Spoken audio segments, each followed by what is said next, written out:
Hello, howdy. How's everyone doing today? I hope you're all good because I am as well. Sorry, I'm trying to find the big thingy where you go. Boop. There you go. All right. I'm using Audacity today.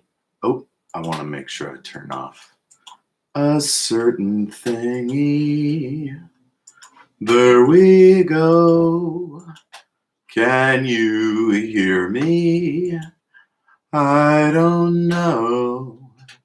Can you hear my voice when I sing to you? And it's time to read from my book. Once again, I'm Jeff, also known as El Jefe Tacoma, coming to you live from Mailman Studios. It's the writing process. So I'm going to read from my stuff. You're welcome to share your stuff, and I might even read it on the air, comment, critique, anything you think people should read, even if it's not your stuff. Maybe it's an Emily Dickinson poem, a Rumi, a little something from Edgar Allan Poe. I mean, whatever you're into, man. Charlotte Bronte, you name it. But yeah, toss it to us at EIA Podcast on Twitter or on we're on Facebook. Everything is awesome. Podcast with Jeff and question mark, because I don't have a co-host yet. You can send anything that's not, shitty to everythingisawesomepodcast at gmail.com. All right, I'll get right to it. Oh, and I'm on Twitter at El Jefe Tacoma. If I hadn't said that, sorry about the noise. All right, starting with chapter 8. Interlude. News anchor. The whole asteroid is buzzing this morning. While most of her citizens are going about their daily tasks, one small group of activists are preparing to watch a speech in the Great Hall. Janaya, what are you seeing down there? Correspondent. The feeling is energetic, Clark. There are a ton of families, moms with their kids. If you look, you can even see a few strollers. While this speech has been characterized by some as an agitation, it appears to be more of a cultural event than anything. If you look this way, you can see all the shops that would normally be empty this time of day, making a brisk business. There are snack counters, cigarette peddlers, even portable toilets. It looks like every mine worker's family showed up today. News anchor. Thanks, Janaya. We'll keep you all up to date on any developments.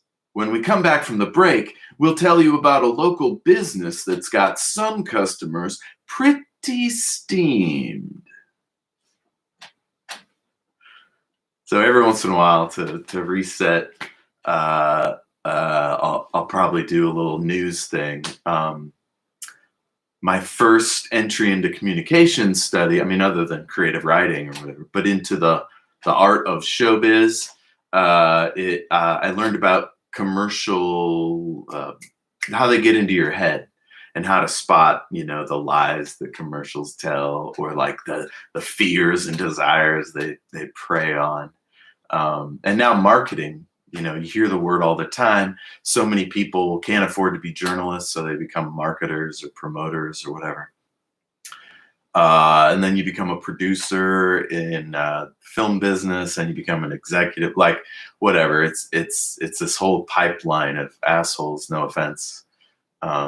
Some of them are great, I'm sure, but it's a grinding process where you become commercial, and you end up serving public relations instead of the truth. And that's where we are now in many places. So I wanted to include that. My philosophical ideas about it in the book. Moving on. Chapter 9. Sophros. Sophros experienced the blast before it happened. felt the strange vacuum that preceded any tragedy as souls prepare for their upcoming release. Then all was fire. Sophros felt his body hurl backwards towards the back wall of the pipe. At the last moment, his powers kicked in, his body phasing out of space for just a second, kicking his legs and Damn it. Long sentence. Need some water.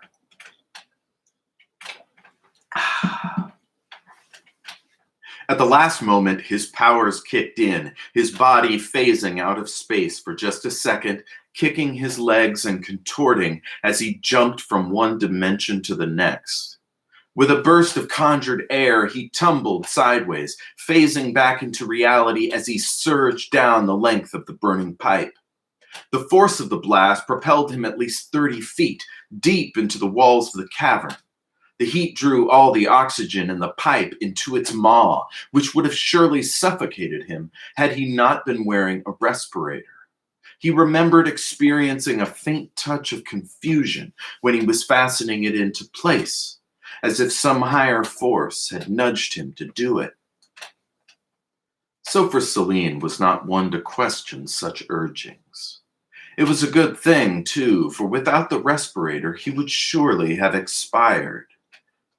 He took a deep breath and kicked his way down the length of the pipe, wrapping himself in a blanket of force to protect him from the intense heat of the twisted metal. When he reached the blasted edge of the canyon, his heart sank. For there, stretching dozens of yards in all directions, the dead and dying lay, ringed by hundreds and hundreds of fearful, uninjured survivors. Sophros scanned the crowd, centering on the one place no scan could pierce. There was Creel, protected by a double phalanx of besuited men, weapons drawn and marching toward the power plant at the opposite end of the cavern. Sophros knew he would have to give chase, but to do so would mean crossing that sea of broken bodies. He steeled his resolve, buried his emotions deep beneath a steely crust, and leapt to the cavern floor. As he did so, his robes fluttered lazily in the breeze.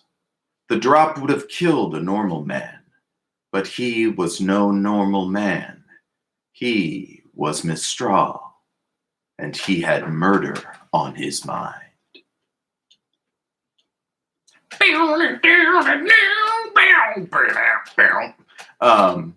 I love that moment because you're forced to realize that Creel has done his thing and blown up a bunch of people. You didn't know exactly what he was going to do, and then boom, he doing it.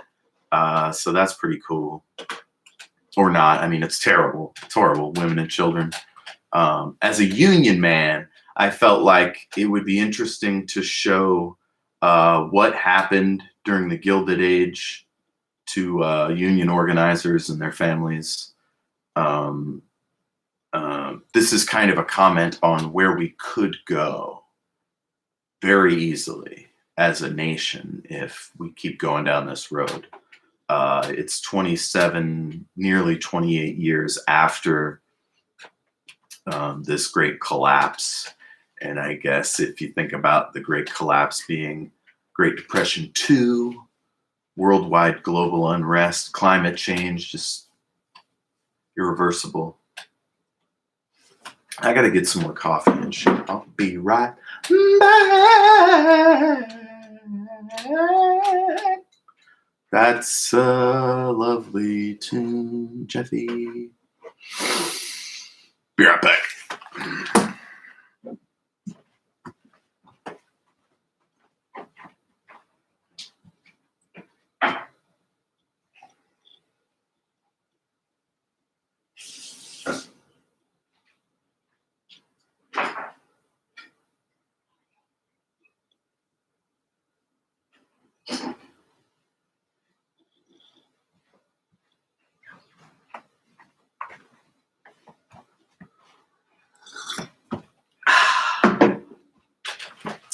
I wonder If anybody's watching me, I wonder if it's happening. A shoobity-dooby-dooby and another. Sorry, I'm checking in with my sinister parent company homies. That's my podcast network. For those of you who did not know, you know, I could just do this without the headphones so you can see my beautiful giant forehead and somewhat receding hairline. Oh. My 90s hair. I've been just like letting it all hang out Viking style of late, just giving up on dating. I mean, everybody has probably at this point, but it had been a while before that. All right, I'm back. Chapter 10, Ayana. It happened on the stage, Your Mercy. The workmen pointed frantically through the crowd. She grunted as she drove her way through their ranks, brandishing her glowing hammer to all who stood in her way. What sort of madness is this? She growled, witnessing the terror of the citizens, the plume of smoke rising from the stage beyond, the cries of the wounded and heartbroken survivors piercing the din of the mob. It's a hell of a sentence. It was then she saw the Vorak raging through the crowd in her direction. She reeled as he barreled past, multiple citizens tumbling out of the way to avoid his charge. Beyond him, she could see the fleeing gangsters, noted their handguns and dark glasses. Assassins. Her facial muscles twitched involuntarily as the Vorak hurled his first victim. Goddess, show me the path, Ayana whispered, hands circling around the rosary at her waist. Insight flowed from the base of her spine and sparked into her conscious mind. Blessed Mother, the wounded, an acolyte implored. Let me try that again. Blessed Mother, the wounded, an acolyte implored, pointing towards the blast site. Ayana stood firm, hammer in hand. With eyes resolute, she murmured, "Tend to them." And with that, she gave chase. 11. Actually, let me check the time. Been about 13. I'm gonna do one more chapter for y'all. Dig it. Oh, I turned on a thing I didn't need. Hold on. Pshaw. Back to the PDF. Oh, and I'ma hit the weed sack.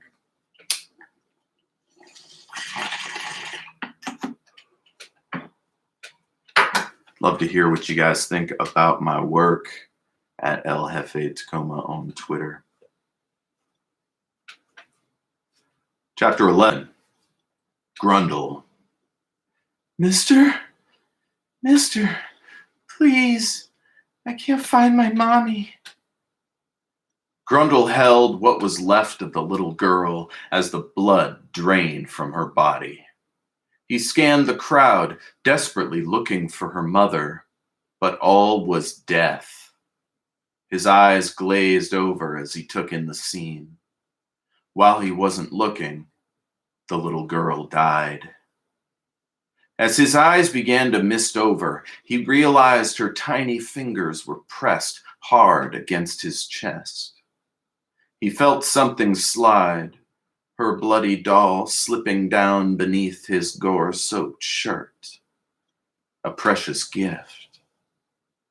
Before she hit the ground, he was running.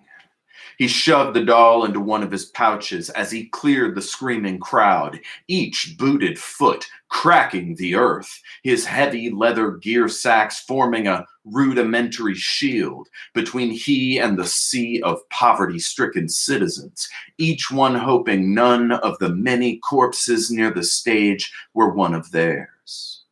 Bystanders dove to either side as he rushed forward, pursuing the perpetrators of this crime. A gang of sunglass-wearing goons Grundle was certain were involved. They were scrambling away from the scene, throwing civilians away, They were scrambling away from the scene, throwing civilians away or barreling through their ranks without regard for their safety. There's no way these cowards are cops. Grundle bellowed a terrifying cry as he ran, picking up with one hand a massive piece of machinery from a vehicle repair tent. One of the goons, a ginger-haired Yafrit with a gull tattoo on his neck, fell screaming as the mass of lumpy metal came sideways through his face. Grundle continued the charge, barely sweating. As the goons made their way down the great hall, Grundle felt bullets rush through his tattered clothes, occasionally burying themselves in his rock-like exterior. He felt rivulets of thick, green blood course down his rippling back and under his waistband. One goon fell, and another, his pistol sent flying as he crashed against a kitchenware stall, piles of rusty pots cascading down on top of him. The engine piece grew too heavy to carry, so Grundle tossed it at one of the goons, then lowered his shoulder and blasted yet another high into the air. Grundle winced as the man's head cracked onto something hard and crunchy. Goon after goon fell beneath his deadly boot soles. He felt their bones breaking and tearing. He felt the blood streaming down his face. He felt everything, yet still he ran. On and on he ran. Deaf, blind with rage, he ran. Hell yeah. Grundle's my boy, kicking that ass. All right. Okay, all right. I'm gonna turn this off. Dig it, come back for some more chapters. All right. Shadow.